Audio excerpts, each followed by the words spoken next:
하나님 주시는 말씀 같이 보겠습니다. 창세기 35장입니다.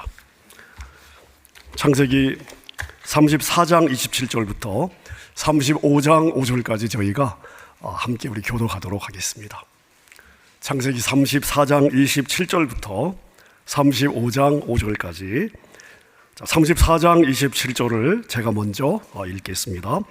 야곱의 여러 아들이 그 시체 있는 성읍 보러 가서 노력하였으니 이는 그들이 그들의 누이를 더럽힌 까닭이라. 28절 그들이 양과 소와 나귀와 그 성읍에 있는 것과 들에 있는 것과 그들의 모든 재물을 빼앗으며 그들의 자녀와 그들의 아내들을 사로잡고 집 속의 물건을 다 노략한지라.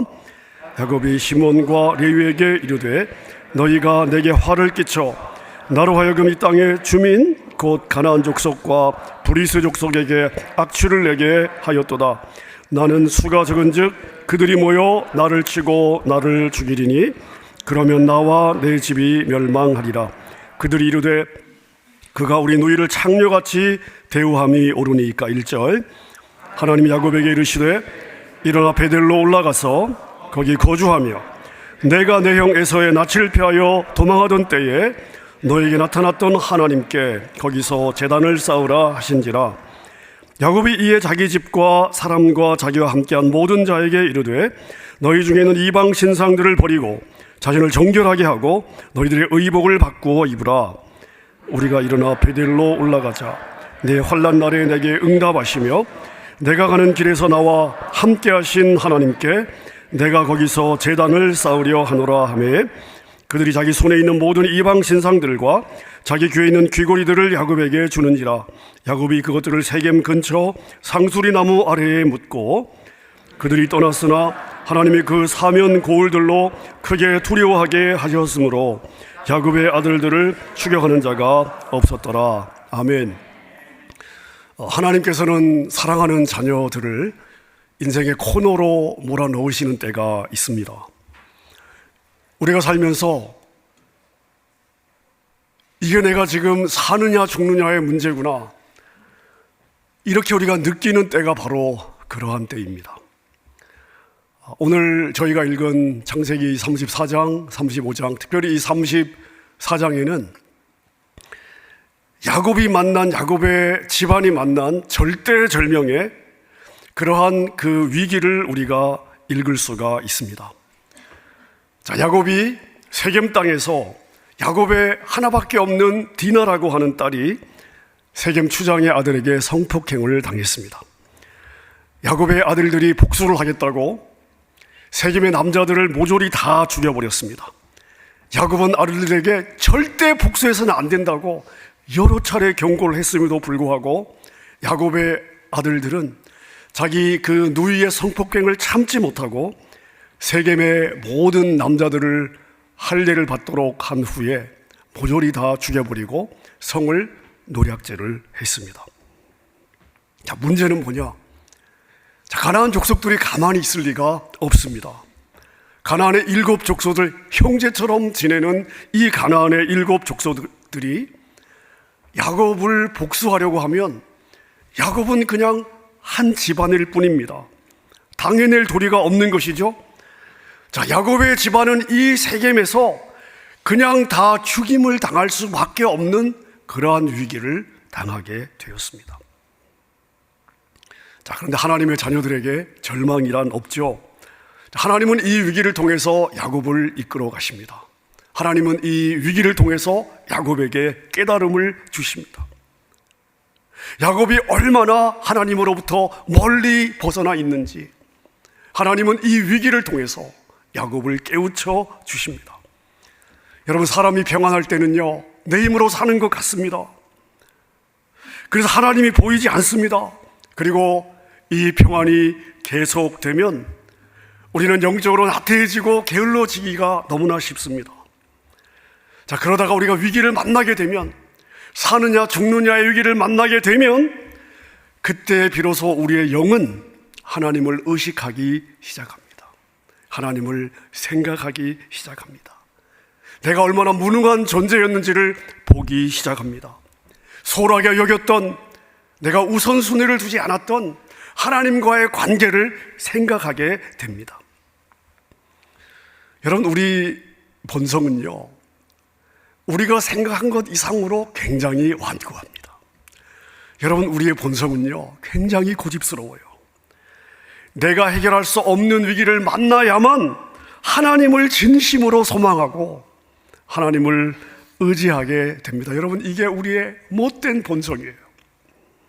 그래서 하나님은 사랑하는 자녀들을 위기 가운데 몰아넣습니다. 인생의 코너로 몰아넣습니다.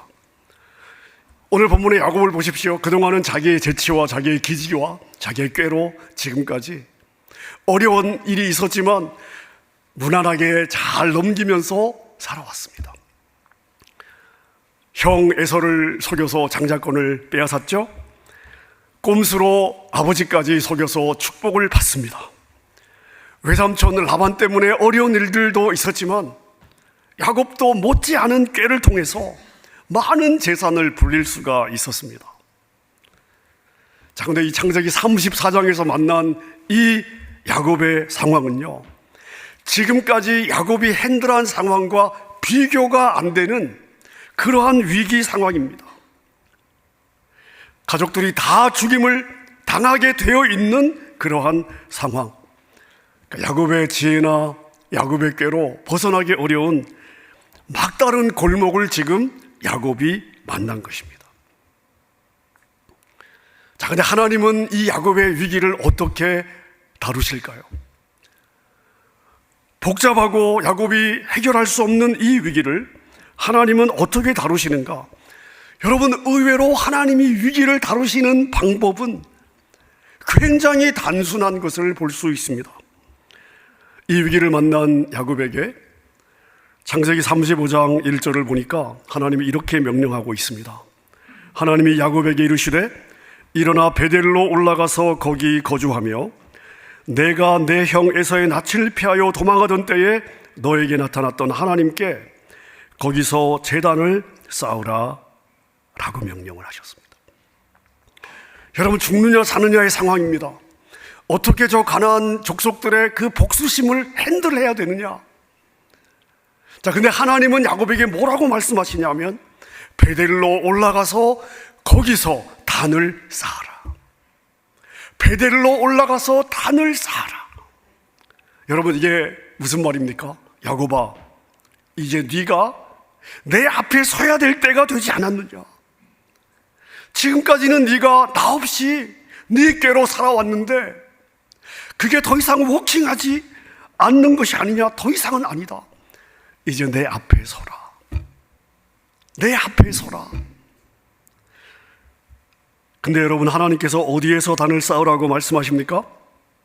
베델에서 단을 쌓으라고 말씀하십니다.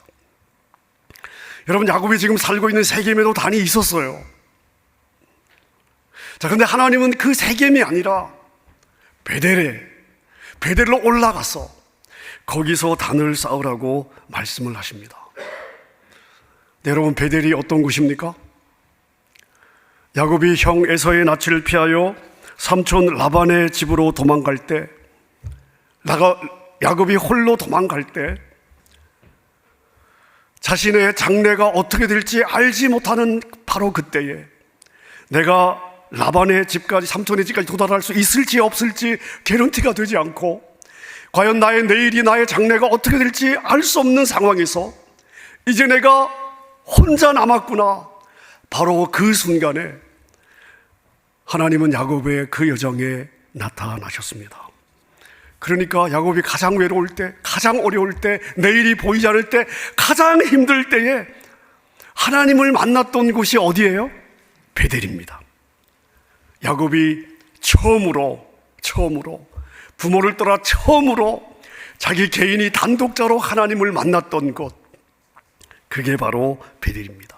하나님은 베델에서 야곱에게 내가 너와 함께 할 것이다. 네가 반드시 이 고향 땅에 돌아올 수 있도록 내가 너를 지켜줄 것이다. 하나님은 이 약속을 하셨고요. 그리고 야곱은 그 하나님의 약속 앞에서 세 가지 소원을 드렸던 하나님과의 진한 만남이 있는 곳이 바로 베델이었습니다.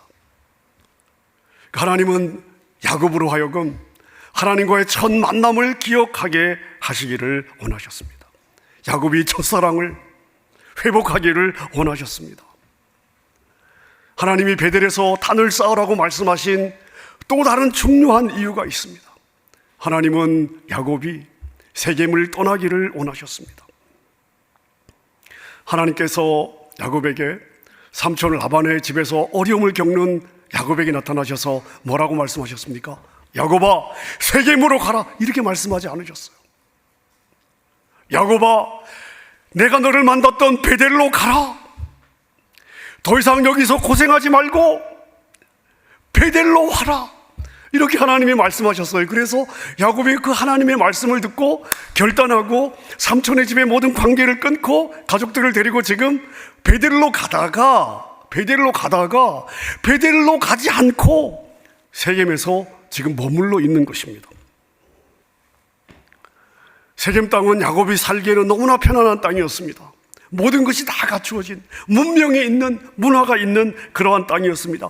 비즈니스도 할 수 있는 땅이었습니다. 야곱은 그곳에서 세겜 사람들과 통화되어 살고 있었습니다. 자, 그래서 하나님은 이 위기를 통해서 야곱을 세겜으로부터 떼어내기로 그렇게 결심하신 것이죠. 그래서 35장 1절에 보니까요, 베델로 올라가서 단을 쌓으라 이렇게 말씀하신 게 아닙니다. 베델로 올라가 거기 거주하며 베델로 올라가 거기 살면서 한 번 단을 쌓는 게 아니에요. 계속해서 베델에 거주하면서 단을 쌓으라고 명령을 하고 있습니다. 그냥 한번 베델로 올라가서 제사 한번 드리고 제단 한번 쌓고 손 털고 다시 세겜으로 내려오는 그걸 원하신 것이 아니에요. 왜냐하면 세상의 찌꺼기들을 털어내기 위해서는 시간이 필요하거든요. 여러분, 하나님은 자기 백성들이 이 땅에서 잘 되기를 원하십니다. 하지만 하나님 없이 잘 되는 삶을 원하지 않으십니다. 왜냐하면 그게 우리에게 복이 아니거든요. 눈에 보이는 세상의 복에 빠져 살기를 원하지 않으십니다. 히브리서 12장 8절에 보니까 징계는 다 받는 것이오늘 너희에게 없으면 너희가 사생자요 참 아들이 아니라. 하나님 없이 잘 나가서 그렇게 사는 것을 하나님은 원하지 않으십니다.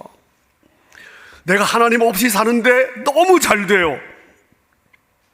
여러분, 그러면 여러분이 하나님의 자녀인지를 한번 물어보셔야 돼요. 자, 딸이 강간을 당하는 사건, 여러분, 이거 쉬운 사건이 아니죠? 아들들이 세겜의 남자들을 모조리 다 죽여버린 사건, 이거 쉬운 사건이 아니죠? 자, 이 사건들이 이어지면서 야곱의 집안이 지금 순식간에 위기에 빠졌는데요, 하나님은 이 불행한 사건을 통해서 야곱이 만난 진짜 위기가 무엇인지를 보여주고 있는 것입니다. 여러분 가운데 위기를 지나가고 있는 분들이 있으십니까? 사느냐 죽느냐 절대절명의 상황 가운데 혹시 계십니까? 여러분, 우리의 위기는요, 눈에 보이는 위기가 아니에요. 여러분이 느끼는 야, 이제 내가 죽었구나 라고 느끼는 그 위기가 진짜 위기가 아니에요. 여러분의 위기는 뭐가 위기냐면요, 하나님 없이 살아온 그게 위기예요. 여러분, 그렇다면 이 위기에서 벗어나기 위해서는 무엇이 필요하겠습니까? 여러분이 하나님 앞에 서야 되는 거예요. 하나님과의 관계를 회복해야 되는 것입니다. 하나님보다 여러분이 더 사랑했던 것들을 내려놔야 되는 거예요.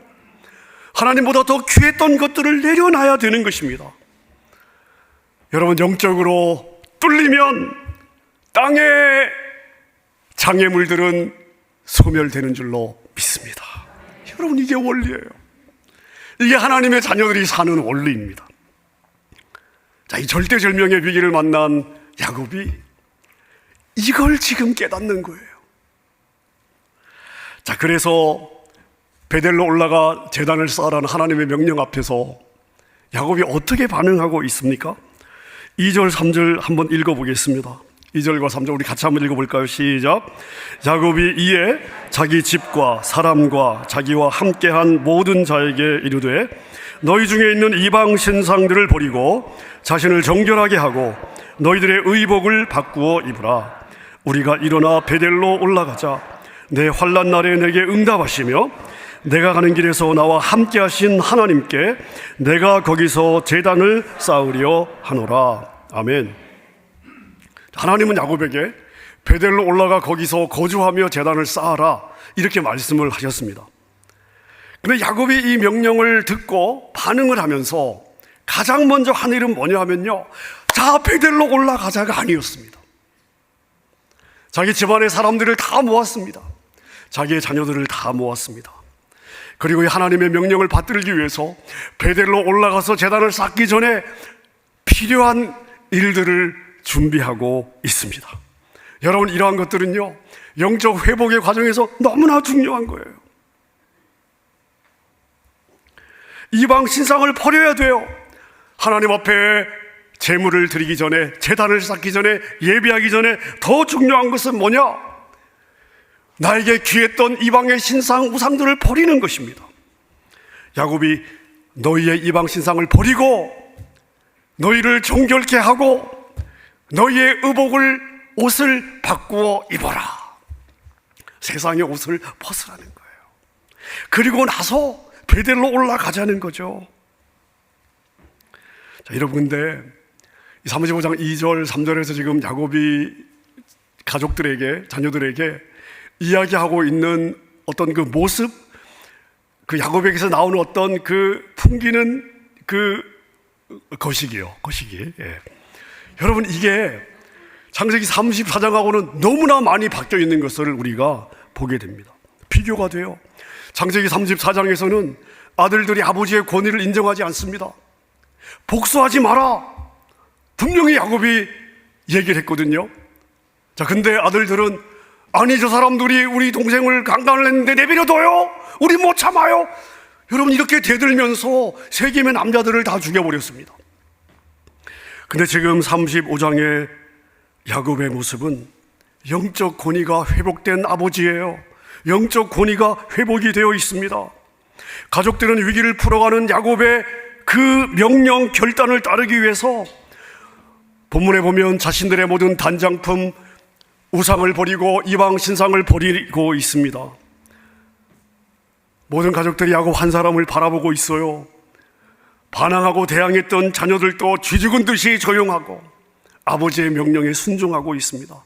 자, 여러분, 그렇다면 이 34장의 디나 사건과 35장의 지금 이 사건 사이에 무엇이 있었을까요? 도대체 무엇이 있었길래 자녀들에게조차 권위를 인정받지 못하던 야곱이 이제는 집안의 영적인 분위기를 통솔하고 나갈 수 있게 되었을까요? 자, 34장과 지금 이 사건 사이에는요, 하나밖에 없습니다. 35장 1절밖에 없어요. 제가 다시 한번 읽어보겠습니다. 하나님이 야곱에게 이르시되 일어나 베델로 올라가서 거기 거주하며 내가 내 형 에서의 낯을 피하여 도망하던 때에 내게 나타났던 하나님께 단을 쌓으라. 이 사이에 무슨 일이 일어났습니까? 하는 사건이 있었습니다. 야곱이 하나님을 자신의 삶의 우선순위에 두기로 결단한 거예요. 여러분, 야곱이 위기 상황 가운데 하나님은 찾아오셨고 하나님은 야곱을 만났습니다. 하나님은 야곱에게 말씀하셨고 야곱은 하나님의 말씀을 들었습니다. 여러분, 야곱에게 영적 권위를 회복시켜준 것은 무엇이냐? 바로 야곱의 결단이었습니다. 야곱아, 내 앞에 서라. 하나님이 말씀하셨을 때 야곱이 튕겨져 나가지 않았어요. 핑계를 대지 않았어요. 하나님, 내가 내일 할게요, 이러지 않았어요. 야곱은 즉시 자신의 문제가 무엇이었는지를 깨닫습니다. 위기의 본질이 세겜의 사람들이 아니다. 가나안 족속의 복수가 아니다. 위기의 본질은 내가 하나님 없이 살아온 것. 야곱이 이것을 깨닫고 결단했을 때 야곱의 권위가 회복이 되는 겁니다. 여러분, 그래서 어떤 문제로 꼬여 있느냐? 내가 지금 어떤 문제를 가지고 있느냐, 여러분, 이게 중요한 것이 아니에요. 우리의 위기의 내용이 무엇이냐가 중요한 것이 아니에요. 여러분, 이 땅에서 우리의 꼬인 위기, 우리가 만난 위기를 해결하는 첫걸음은 뭐냐? 내가 하나님 앞에 서는 거예요. 내가 하나님 앞에 서는 거예요. 내 마음을 하나님 앞에 세우는 거예요. 첫사랑을 회복하면 땅의 문제는 하나님이 풀어주시는 줄로 믿습니다. 그러한 결단이 있는 새벽 되기를 바랍니다. 여러분, 야곱 개인에게 있었던 이 결단, 신앙의 각성은 이제 온 가족들을 깨웠습니다. 그리고 그들은 그토록 오랫동안 가지고 있었던 자신의 단장품들, 이방 신상들, 값진 것들을 다 제거하고 세겜을 떠나 이제 베델로 출발합니다. 자, 근데 문제가 있습니다. 가나안 족속들이 지금 칼을 갈고 있어요. 어떻게 야곱의 가족들이 베델로 올라갈 수 있을까요? 가나안 족속들의 이 복수를 뚫고 어떻게 갈 수 있을까요? 근데 이상한 일이 일어났습니다. 우리 5절 같이 한번 보겠습니다. 창세기 35장 5절입니다. 함께 읽습니다. 시작. 하나님이 그 사면 고을들로 크게 두려워하게 하셨으므로 야곱의 아들들을 추격하는 자가 없었더라. 아멘. 여러분, 우리가 이 본문을, 이 구절을 주목해야 됩니다. 여러분, 지금 야곱과 야곱의 가족들이 어떤 상황에서 지금 세겜을 떠나려고 하고 있는 것입니까? 복수하려고 하는 세겜 사람들과 전쟁을 해서 지금 이겼습니까? 아니요. 지금 보복을 당할지 모르는 그런 그 위기 가운데 있습니다. 더군다나 세겜 성은요, 추장과 모든 남정네들이 살해를 당했습니다. 온 성이 분노로 지금 가득 차 있습니다. 가나안의 다른 족속들이 보복의 칼을 지금 갈고 있습니다. 자, 근데요, 어떤 일이 지금 일어나고 있습니까? 세겜 땅을 떠나는 야곱과 그의 집안이 그들에게 갑자기 두려운 존재로 인식되기 시작했다는 거예요. 여러분, 이거 야곱이 한 거예요? 야곱이 할 수 있는 것입니까? 우리가 만일 이런 일들을 겪는다면 우리의 지도자들이 살육을 당하고 나의 가족들이 무참히 잔인한 죽임을 당했습니다. 여러분, 그러면 내가 설사 아무 힘이 없더라도 보복하고 싶지 않겠어요? 마음에 그 분노와 보복심이 가득 차지 않겠습니까? 더군다나 야곱의 집안은 지금 한 가정이에요. 한 가정, 소수의 무리입니다. 세겜 사람들이 평소에 수가 적은 야곱의 집안을 그렇게 많이 존중했을 리가 없거든요. 근데 사면의 모든 고을들이 야곱과 야곱의 자녀들을 지금 두려워하기 시작했다고 성경이 증언을 하고 있습니다. 그래서 야곱과 야곱의 자녀들은 아무런 방해 없이, 아무런 해를 입지 않고 그들을 두려워하는 사면 고을을 지나서 유유히 베델로 올라갑니다. 여러분, 저는 오늘 이 말씀을 제가 묵상을 하면서 제 마음에, 요즘의 성도들은 세상에서 소금의 맛을 잃었습니다. 세상의 조롱을 받고 있습니다. 아무도 크리스찬이라고 얘기를 하면요, 존중하지 않아요. 이 사람이 무슨 사기를 치려고 크리스찬이라고 얘기할까? 그래서 우리도요, 내가 믿음을 감추기 위해서가 아니라 괜히 오해를 받기 싫어서 크리스찬이라고 말하는 것이 두려운 그러한 분위기가 되어 버렸습니다. 교회는 세상에서 이미 손가락질을 받고 있습니다. 여러분, 저는 정말 사모하는데요, 우리 성도들과 공동체가 이런 영적 권위가 회복되면 참 좋겠습니다. 근데 여러분, 그게 언제 가능하다고요? 여러분 한 명 한 명이 하나님 앞에 설 때, 하나님을 우선순위에 두기로 결단할 때, 세상을 사랑했던 마음을 버리고 하나님과의 첫사랑이 회복될 때, 권세는 하나님이 주시는 줄로 믿습니다. 말씀을 맺겠습니다. 여러분, 우리가 만난 위기는요, 그 위기의 내용이 위기가 아니에요. 그게 진짜 위기가 아니에요. 여러분이 만난 인생의 장애물, 그게 진짜 장애물이 아니에요. 나에게 장애물로 그냥 보일 뿐이에요. 내가 해결 못한다는 것 뿐이에요. 하나님께는 장애물이 없어요. 하나님께는 위기가 없습니다. 우리에게 중요한 것은 무엇입니까? 내가 하나님 앞에 서는 거예요. 내 마음을 하나님 앞에 세우는 것입니다. 하나님 없이 살아왔던 지난 날들을, 내 힘으로 살아보겠다고 발버둥 쳤던 지난 날들을 철저하게 회개했으면 좋겠습니다. 우리의 마음이 세상의 것으로 부요했었다면 이 시간 우리가 가난한 마음을 회복하고 주님 앞에 섰으면 좋겠습니다. 예배의 감격과 기도의 능력을 놓쳤다면 하나님의 보좌 앞에 서서 하나님의 얼굴을 다시 한번 구했으면 좋겠습니다. 여러분, 이것만 되면요, 하나님은 우리의 영권을 회복시켜 주실 것입니다. 막힌 것을 뚫어 주실 것입니다. 위기가 우리에게는 참된 복의 기회로 만들어 주실 것입니다. 오늘도 시작한 우리 연말 특세를 통해 여러분, 주님을 향한 첫사랑을 회복하십시다. 우리의 마음을 주님께 드리십시다. 우리가 주님께 우리의 마음을 드리는 게 우리의 손해가 아니에요.